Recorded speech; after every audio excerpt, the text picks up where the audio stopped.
Welcome to Healing Wisdom, a Thursday morning talk show featuring guests sharing their stories and knowledge.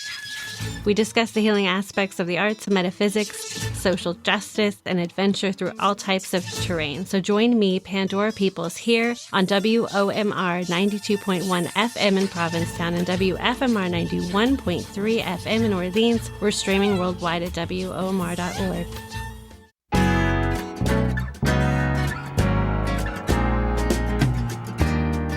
Midnight at the Oasis, send your camel to bed. Welcome, Maria Muldaur. It's such a pleasure to speak with you. It's such an honor. You're such a powerhouse. You have a beautiful, versatile, playful, soulful voice. And with at least 43 albums behind you, you've traversed through so many genres, including, folk, pop, Americana, blues, jazz, and gospel, and bluesiana, of all things, and more. So you're bringing your multimedia retrospective show Way Past Midnight to the Music Room, Cape Cod in West Yarmouth on September 7th. Thank you so much for being with us today. Oh, it's my pleasure, Pandora. We're looking forward to this little tour we're doing because, believe it or not, 2023 marks the 50th anniversary of the release of Midnight at the Oasis, and I thought it was a good milestone to celebrate. So I put together this show, as you mentioned, and basically I just my Louisiana band and I will be performing the songs live, but accompanied and illustrated by stories about some of the wonderful people I've met and gotten to work with over the years, and wonderful photos and videos will be going on behind us. So I know multimedia retrospective sounds really fancy, but it's really going to be like me sharing my musical scrapbook with my audience, and it's going to be lots of fun. Well, it sounds beautiful, and everyone knows your mega hit Midnight at the Oasis, so it's a beautiful milestone. You performed with Bob Dylan, Doc Watson, Taj Mahal, Dr. John Aaron Neville, Bonnie Raitt, and Stevie Wonder, Hoagy Carmichael, the list goes on and on. I'm wondering if you've been revisiting any particular memories lately. Well, I mean, I tell stories of working with Dr. John and Dylan figures since he was, I met him so early on, as with Taj, we go way back to like 1961. And so he, he's in there, and there's some wonderful photos of him as well. And I do songs that I did with Doc Watson, songs I did. I had the pleasure of recording a beautiful duet with Hoagy Carmichael, of all people.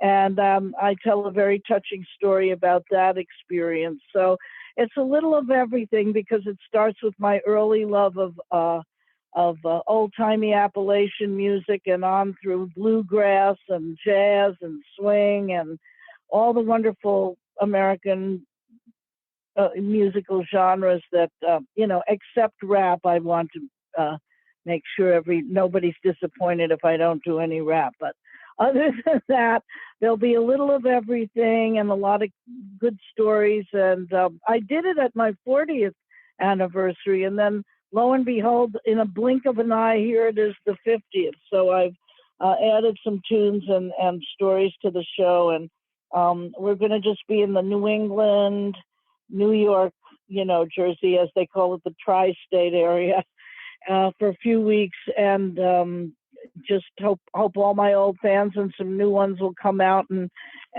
share this celebration with us. Yeah, I've been talking to some local folks and some local musicians about their memories of seeing you perform, and so people are getting geared up. Good.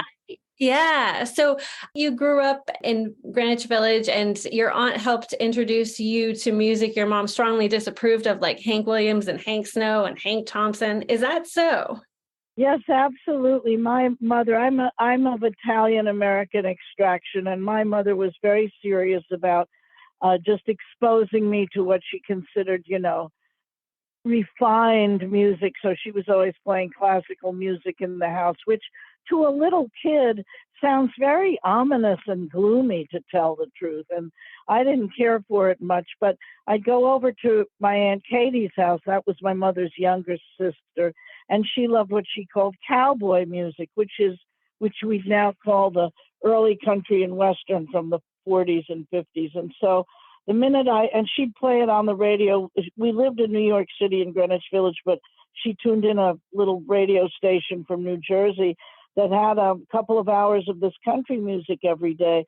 And I fell in love with Hank Williams and, like you said, Kitty Wells and Hank Thompson, lots of people named Hank, as it turned out. And just started singing. Like the first song I can remember singing at the age of 5 was "It Wasn't God Who Made Honky Tonk Angels." My mother protested, but this wonderful music won out, and I've been singing and playing it ever since. That just sounds like it could be horrifying to a mother who loves her ominous classical music. Well, she came around once she saw that it was very good for me and that I got recognized and appreciated for my interpretation of that kind of music. She came around and ended up being very proud of me. So it's all good. She became my biggest fan and, was very proud of me. And of all things, her favorite song that I did of all the songs in my 43 album collection of recordings was "Don't You Feel My Leg," which was a song that was written and recorded by a wonderful blues woman from New Orleans back in the 40s. And Dr. John turned me on to the tune when I was first recording in the 70s, and I recorded it, and it became everybody's second most favorite tune I ever recorded. So, of course, I'm going to include that in the fan faves when we do our show, and lots of other wonderful tunes from various phases of my musical journey.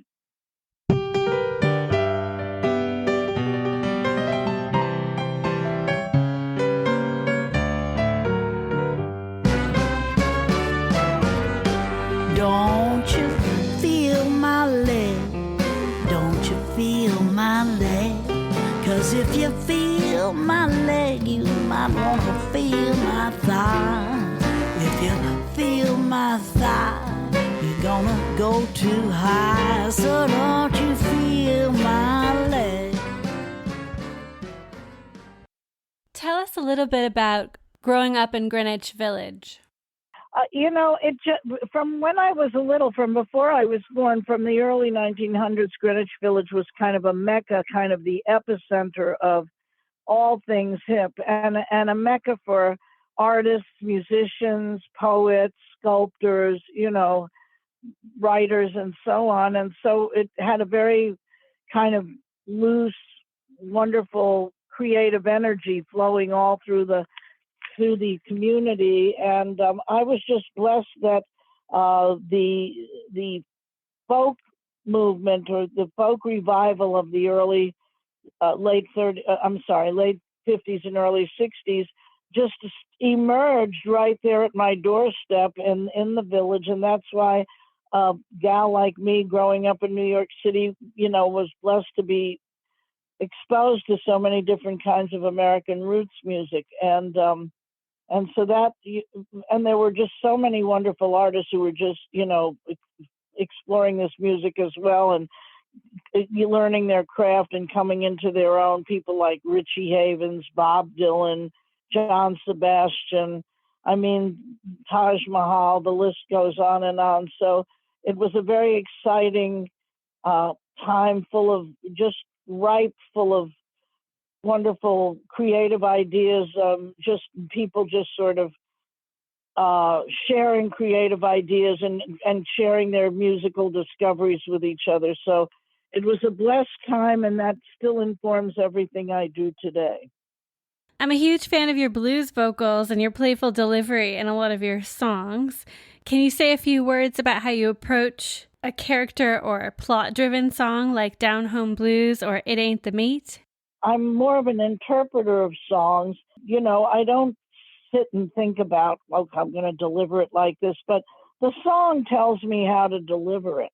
Like, for instance, doing Don't You Feel My Leg, which is a very playful, tongue-in-cheek kind of naughty bawdy blues song from the 40s, just has a certain kind of playful, sexy attitude just sort of built into the song. So I just go to that place and sing it accordingly. You know, I did an album of Bob Dylan love songs in about 2008, and that required a whole different sort of point of view and place that I was coming from. And so it just depends on the song. I guess that's what being a song interpreter is. I don't know how I could describe it. You might put on a different suit of clothes or a different outfit, like you might put on a fancy outfit and it just might make you prance around and shake your tail feathers a little bit. And then maybe you might put on a real funky pair of jeans and a work shirt, and that'd make you move a whole different way. You know, it's not something I consciously ever thought about before this moment, but I just no, I just somehow can slip totally into the vibe of the particular song I'm doing. I mean, I get inside the song, and if I can't do that, and if the song can't get inside of me, conversely, then it's not a song I'm ever interested in doing. I don't pick songs that don't really resonate deep within me. So whether it's a sexy song or a sad song, I mean, you know, the human spirit goes through such a wide gamut of emotions. And, you know, if the song is good enough, the intensity of that particular emotion is going to kind of, to a certain extent, be built into the song. So I can slip into it pretty easily.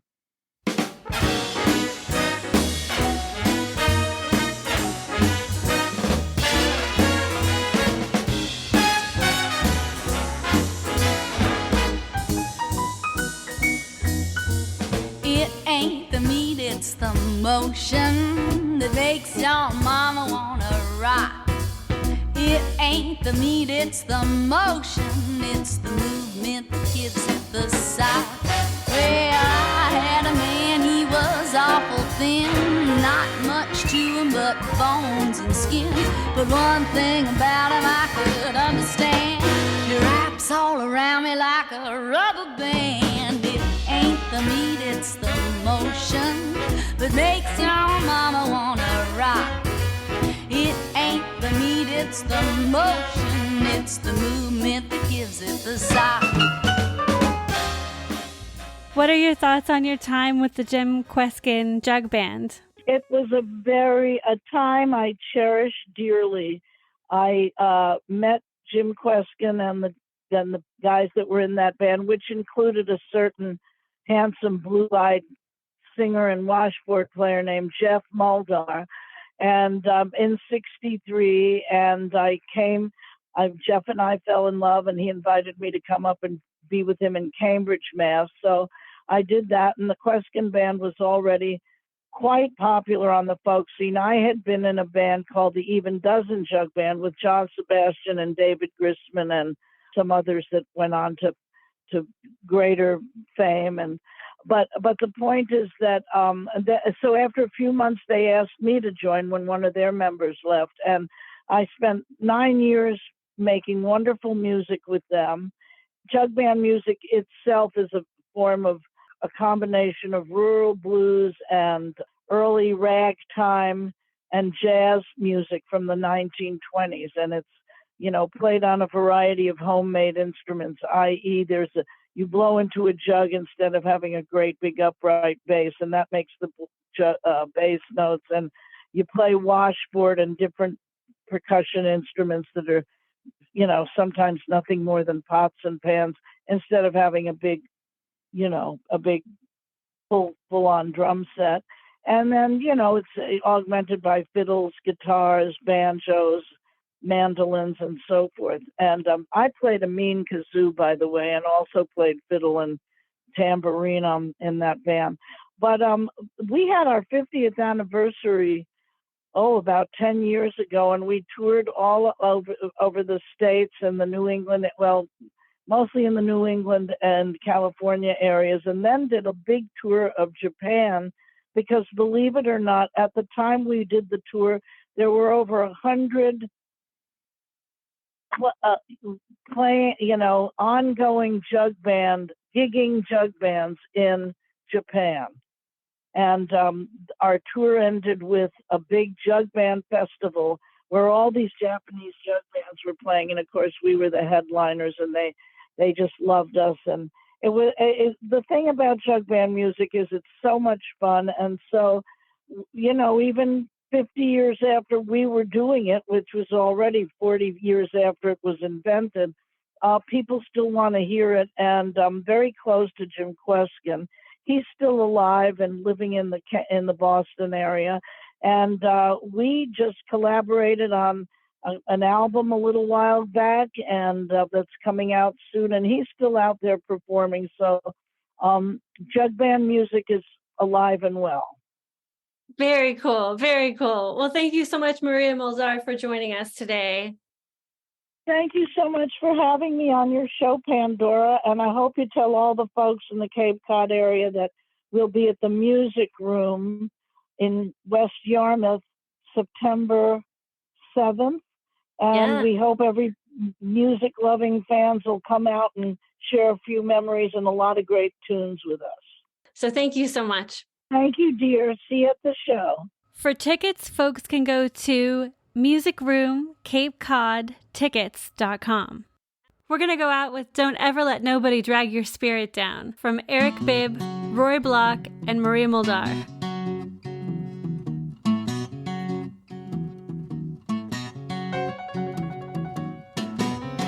You might slip, you might slide, stumble and fall by the roadside, but don't you ever let nobody drag your spirit down. Don't let nobody drag your spirit down. Remember, we're walking up to heaven. Don't let nobody turn you around. Well, walk with the rich, walk with the poor. Learn from everyone, that's what life is for. Don't let nobody drag your spirit down. Don't let nobody drag your spirit down. Remember, we're walking up to heaven. Don't let nobody turn you around.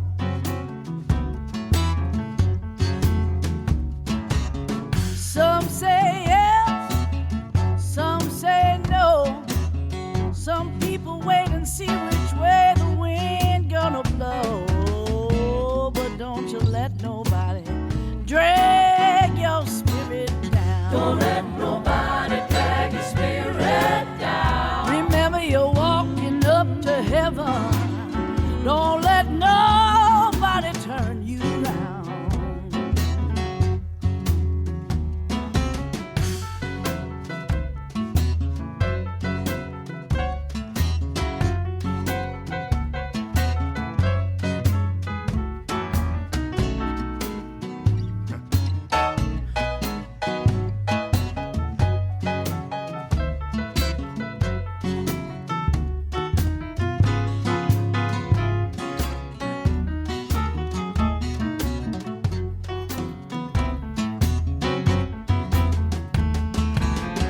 Might say things sound strange to you. I might preach the gospel, I believe it's true. I can't let nobody drag my spirit down. Don't let nobody drag your spirit down. Well, I'm walking up to heaven. Won't let nobody turn me around. I can't let them turn me around. You might slip, child, you know you might slide. Stumble and fall by the roadside. But don't you ever let nobody drag your spirit down. Don't let nobody drag your spirit down. Remember, we're walking up to heaven. Don't let nobody turn you around.